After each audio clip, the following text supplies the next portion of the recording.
அனைவருக்கும் தமிழ் வணக்கம். நான் உங்கள் வனசெல்வி அரவிந்தன். தினம் ஒரு திருக்குறள் 22வது அதிகாரம் ஒப்புரவறிதல் 217வது திருக்குறள். மருந்தாகி தப்பா மரத்தற்றால் செல்வம் பெருந்தகையான் கண் படின். ஒரு பெருந்தன்மையுடையவன், பேரருளாளன், இறை குணத்திற்கு ஈடானவனிடம் இருக்கக்கூடிய செல்வம் எப்படிப்பட்டதுன்னா, அணு அளவு கூட தன்னலம் கடந்த செல்வமாக இருக்கும். அவனுடைய செல்வம் அனைத்தும் இந்த ஊருக்கும் உலகிற்கும் பயன்படக்கூடியதாக இருக்கும். எப்படி ஒரு மரத்தினுடைய வேர் மருந்தாக பயன்படும், அந்த மரத்தினுடைய தண்டுகள் கிளைகள் எல்லாம் விறகாக பயன்படும், இலைகள் பூக்கள் எல்லாம் பயன்படும்.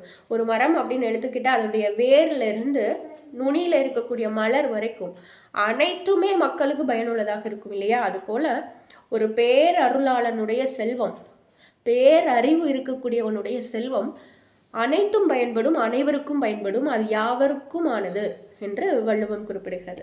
நன்றி, வணக்கம். நாளை மீண்டும் சந்திக்கலாம்.